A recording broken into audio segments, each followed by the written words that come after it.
నమస్తే, welcome to Durga talks unstop. This is Shaurya. మనతో పాటు సీనియర్ జర్నలిస్ట్ దుర్గా వడ్లమాన్ గారు ఉన్నారు. వారితో మాట్లాడదాం. ప్రస్తుతం పాకిస్తాన్ ఇష్టం వచ్చినట్లు నోరు పాడేసుకుంటూ ఉంది. ఆల్రెడీ పాకిస్తాన్ ఆపరేషన్ సింధూర్ దెబ్బని రుచి చూసినా కూడా ఇంకా వాళ్ళకి సిగ్గు రాలేదు అనేది అయితే అర్థమవుతుంది. అసలు ఇవన్నీ అంటే పిచ్చి ప్రేలాపన లేదు అని అనుకుంటే ఇంకేదైనా కుట్రకి ప్లాన్ చేస్తుందా? దీన్ని భారత్ ఎలా ఎదురొడ్డగలుగుతుంది? సో ఇదంతా మాట్లాడు. నమస్తే మ్యామ్. నమస్తే అండి.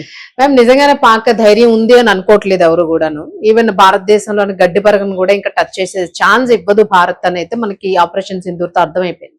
సో మీరేమంటారు? ఈ రోజు ఇప్పుడు చేసిన వ్యాఖ్యలు అంటే ఇంటికి వచ్చి మరి ఇంట్లోకి దూరి మరి మీరేమంటారు? ఒళ్ళు కొవ్వు అంటాను. అంటే పాకిస్తాన్ కి ఇంకా మన సత్తా అర్థం కావట్లేదా? మీరు అన్నట్టుగా పెహల్గాం దాడి ఏదైతే జరిగిందో గత సంవత్సరం ఎంత దారుణంగా పాకిస్తాన్ వాళ్ళు ప్రవర్తించారో, పాకిస్తాన్ తరఫున వచ్చి దాడి చేసిన ఉగ్రవాదులు ఎవరైతే ఉన్నారో వాళ్ళు ప్రవర్తించిన తీరుకి ఇంకా పాకిస్తాన్ సిగ్గురాల. అది చాలా గొప్పగా భావిస్తోందని.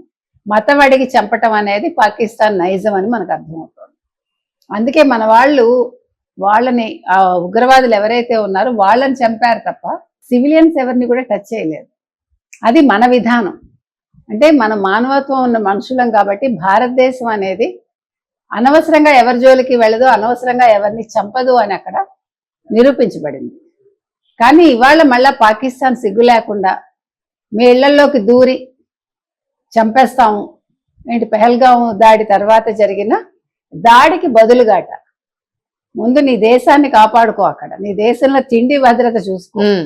ఒక పక్క ఆహారం దొరకట్లేదు, ఇంకో పక్క పెట్రోలు డీజిల్ దొరకట్లేదు, గ్యాస్ దొరకట్లేదు, ప్రజలు అల్లాడిపోతున్నారు.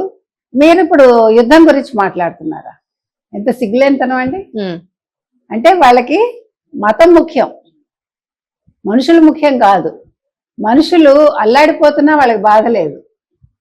అయ్యో మన బాధ్యత ఇది, పౌరుల్ని జాగ్రత్తగా చూసుకోవాలి, వాళ్ళకి కనీస భద్రత ఇవ్వాలి, కనీస సౌకర్యాలు కల్పించాలి అని ఆ దేశం ఆలోచించకుండా భారతదేశం మీద మేము దాడి చేస్తాం, ముఖ్యంగా ఇళ్లలోకి దూరి. ఒళ్ళు నిజంగా మీరు అన్నట్టు కొవ్వెక్కిన మాటలనే అనుకోవాలి.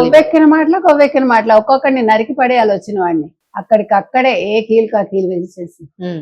అంటే చేతకాని వాళ్ళు అనుకుంటున్నారు దొంగ దెబ్బ తీయడం కాదండి. అవును, దమ్ముంటే ఎదురు నిలిచి పోరాడాలి మనుషులు. వీళ్ళు మొదటి నుంచి కూడా దొంగ దెబ్బ తీయడం తప్ప ధైర్యంగా ముందుకొచ్చి పోరాడే దమ్ము ఎవరికి లేదు.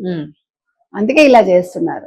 ఇవాళ పాకిస్తాన్ అలా అనగానే అయ్యో అవునండి మీరు అలా చేయకండి, మీకేం కావాలండి అని శరణు కోరతాం అనుకుంటున్నారేమో. ఉతికి ఆరేస్తారు మన వాళ్ళు, మామూలుగా కాదు. అవును, అసలు మనకి ఇవాళ అసలు అయినా నిజంగానే సిగ్గుంటే ఆపరేషన్ సింధూర్ తర్వాత వాళ్ళు అసలు ఈ మాట అనడానికి ధైర్యమే చేయకూడదు అసలు. అంటే ఇప్పుడు అక్కడ ఓ పక్క అమెరికాతో శాంతి చర్చలు ఇవన్నీ మాట్లాడుతున్నారు కదా ఇరాన్ విషయంలో. అందుకని వచ్చి ఏమైనా ధైర్యం వచ్చిందేమో, ఏదో అమెరికా మా వెంట ఉంటుంది లేకపోతే ఇజ్రాయెల్ మా వెంట ఉంటుంది అని అనుకుంటున్నారేమో. మనకైతే అర్థం కాలేదు. ఇవన్నీ తాత్కాలికమైన వాళ్ళకి అర్థం అవ్వాలి. పాకిస్తాన్కి ముఖ్యంగా ఇవాళ ట్రంపే దిక్కుతోచిన స్థితిలో ఉన్నాడు. ఇవాళ వాళ్ళ హెలికాప్టర్లు పేల్చేశారు కదా ఇరాన్ వాళ్ళు రెండు.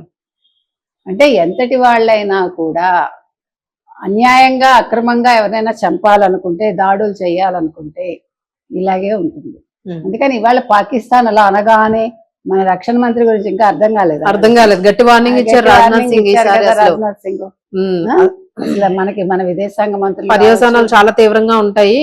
ముందు లెక్క పెట్టగలిగారు కానీ ఇప్పుడు లెక్క పెట్టడానికి కూడా ఉండదు. అదే మనం మంచిగా పోతుంటే చేతకాంతనం అనుకుంటున్నారేమో, కానీ అలాగే మంచితనం ఏమి వదిలిపెట్టలేదు. ఎందుకంటే మనకి మనుషుల్ని చంపడం ముఖ్యం కాదు, ఎవడు చెడ్డవాడో వాడినే చంపుతాం. వాళ్ళలాగా మనం పనికి మాలిన పనులు, మనకంటూ కొన్ని ఎథిక్స్ ఉన్నాయి, ఫాలో అవుతూనే ఉంటాం. ఖచ్చితంగా ఎథిక్స్ అనేవి ఎప్పుడు మనం మర్చిపోకూడదండి. ఎందుకంటే మన మోటోవే అది. మనం సత్యాన్ని ధర్మాన్ని కాపాడుతాం అంటాం, ఎవరికి అన్యాయం చేయమని చెప్తాం కాబట్టి ఆ వేలోనే వెళ్తారు ఖచ్చితంగా. అందుకని ఇవాళ పాకిస్తాన్ అలా మాట్లాడితే ప్రతి ఒక్క మనిషి లేకపోతే ప్రతి ఒక్క